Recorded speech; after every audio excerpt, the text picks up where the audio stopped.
Hi there, I'm Claudia Thompson. I'm 35, a single mom living in suburban Chicago. My son Ethan, he's the light of my life. I adopted him 5 years ago when he was just a little peanut, and it's been the best decision I've ever made.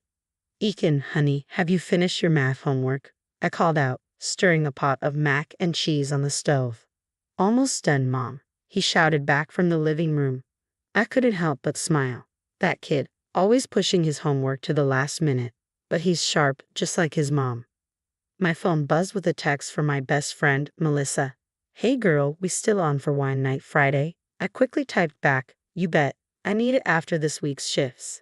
Being a pediatric nurse is no easy feat, but it's rewarding.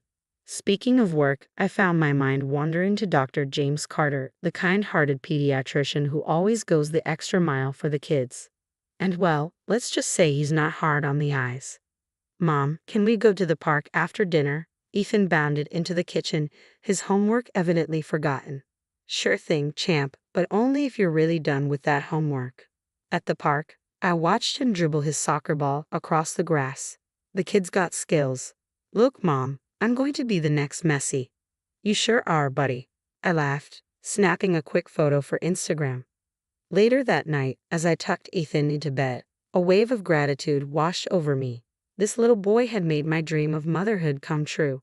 Good night, sweetie. I love you to the moon and back, I whispered, kissing his forehead. Love you more, Mom, he mumbled sleepily. The next morning, while running through my mental to-do list, I realized my driver's license was about to expire. Hey, Ethan, want to go on an adventure to the DMV with Mom? He groaned in dramatic dismay. Do I have to? Come on, it'll be fun. We'll grab ice cream after, I said, bragging and shamelessly.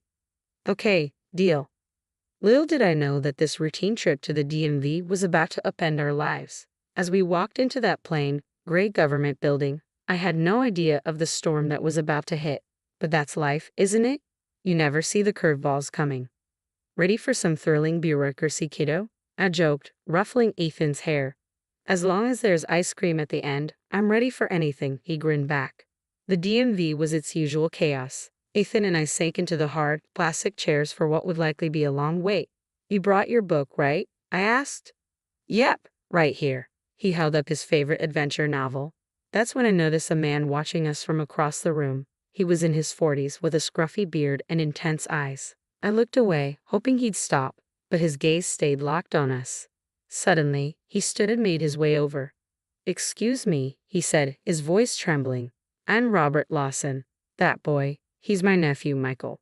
He went missing 3 years ago. My heart skipped a beat. What? No, you're mistaken. This is my son, Ethan. I'm sure it's him. We need to do a DNA test, Robert insisted, his voice growing louder. People around us were starting to stare. Ethan looked up, his eyes wide with confusion and fear. Sir, you're making a mistake. I adopted Ethan when he was 3. I have the papers. I shot back, my voice steady but my heart pounding.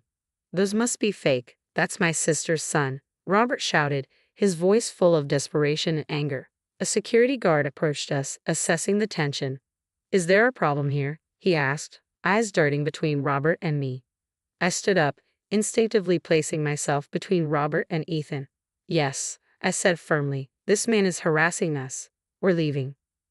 As I hurried us out of the DMV, Robert's voice followed. I'll take legal action if I have to, he called out, his words lingering ominously in the air. The next few weeks were a nightmare. Robert had hired a lawyer and filed for a DNA test. He even started a Facebook page called Bring Michael Home, spreading vile lies about me. My phone buzzed constantly with hateful messages. Kidnapper. How dare you steal someone's child, you monster?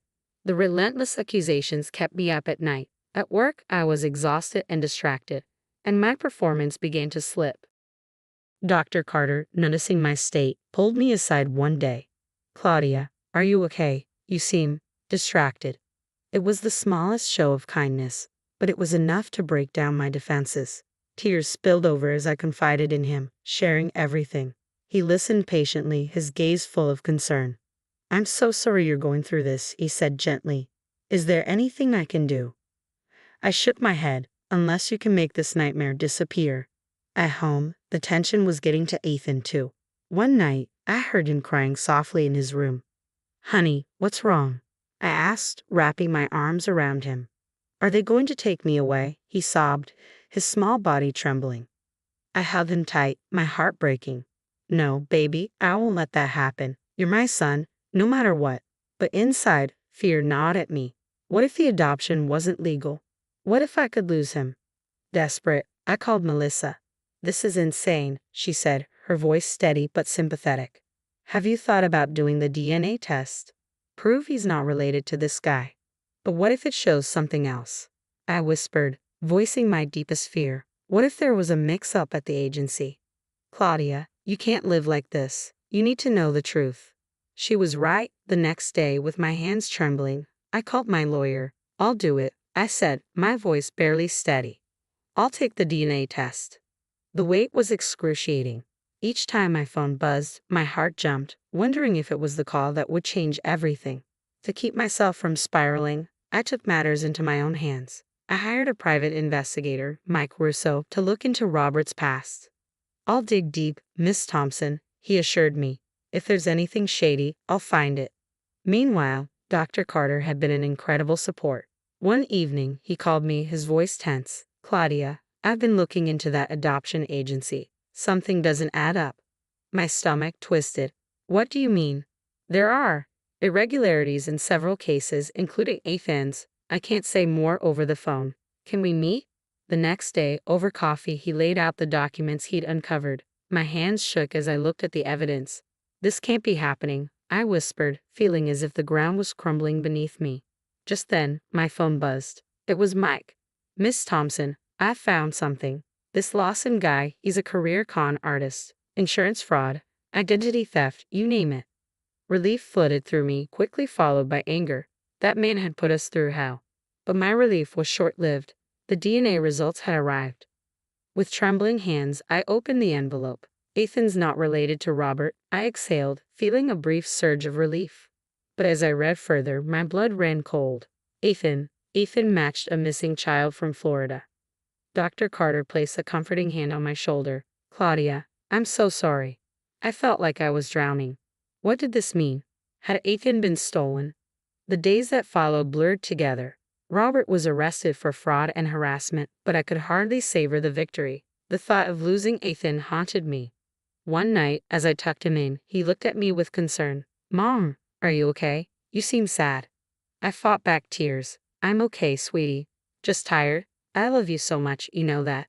I love you too, Mom, he said, wrapping his arms around me in a tight hug. As I left his room, I finally let myself break down. How could I have unknowingly been part of something so terrible? The idea that Ethan had been taken from his real family made me feel sick, but the thought of losing him was unbearable. I called Melissa, my voice barely steady. What am I going to do, Mel? I can't lose him. He's my son. We'll figure this out, she said firmly. You're a great mother, Claudia. That has to count for something. That night, I pored over photo albums, reliving every moment with Ethan. His first steps, his first day of school, every scraped knee and bedtime story. How could all of this be built on a lie? The next morning, I made a decision. I had to find Ethan's biological family. It would break my heart, but I knew it was the right thing to do. I owed it to Ethan and to the people who had lost him. As I dialed the number for the Florida Police Department, I felt like I was signing my own death warrant. I took a deep breath, steeling myself for whatever was about to unfold. I had to face this head-on for Ethan because that's what a real mother does. The next few weeks were a whirlwind. I worked tirelessly with the authorities, determined to uncover the truth about Ethan's adoption. Each revelation felt like a punch to the gut. Miss Thompson, we've uncovered a child trafficking ring, Detective Johnson informed me gravely. Your adoption agency was at the center of it. I felt nauseous. How many children? Dozens, he replied. We're making arrests as we speak. As the case unfolded, I braced myself for the hardest part, meeting Ethan's biological parents. When they arrived, I was a nervous wreck. Hi, I'm Lisa, and this is my husband, Tom, the woman said, her eyes red from crying. We sat down, and I listened as they shared their heartbreaking story. Our baby died, Tom said, his voice breaking. We never even got to hold him. Just then, Ethan came home from school. The moment he walked in, Lisa gasped. He looks just like you, she said softly. We spent hours talking, looking at photos, sharing stories. It felt surreal and emotional, but as the day wore on, I noticed Lisa watching Ethan with a mix of longing and love. Finally, she took a deep breath. Claudia, we can see how much you love our son and how much he loves you, she said. Tom nodded in agreement. We've talked about it, and we think Ethan should stay with you. I was stunned. But he's your son. Technically, he's your son too, Lisa said gently. We'd like to be part of his life if you're open to that. But you're his mother. You've raised him, loved him. We can't take that away from you. Tears streamed down my face as we embraced, a mixture of laughter and grief hanging in the air. The legal proceedings that followed were intense. I testified against the adoption agency, my voice shaking but resolute. They didn't just steal children, I told the court. They stole futures and families' trust. Robert's trial was separate but equally satisfying. Watching him led away in handcuffs lifted a weight off my shoulders. Through it all, Dr. Carter remained my rock. One evening, after a long day in court, we grabbed coffee, and he took my hand. Claudia, you're the strongest person I know, he said softly. I looked into his eyes and saw a future I hadn't dared hope for. Months later, we all met at the park. Me, Ethan, Lisa, and Tom. As I watched Ethan play soccer with Tom, Lisa sat beside me. Thank you, she said. Thank you for loving him when we couldn't. I squeezed her hand. Thank you for sharing him with me. As the sun began to set, I reflected on our journey. It had been painful, terrifying, and at times felt impossible.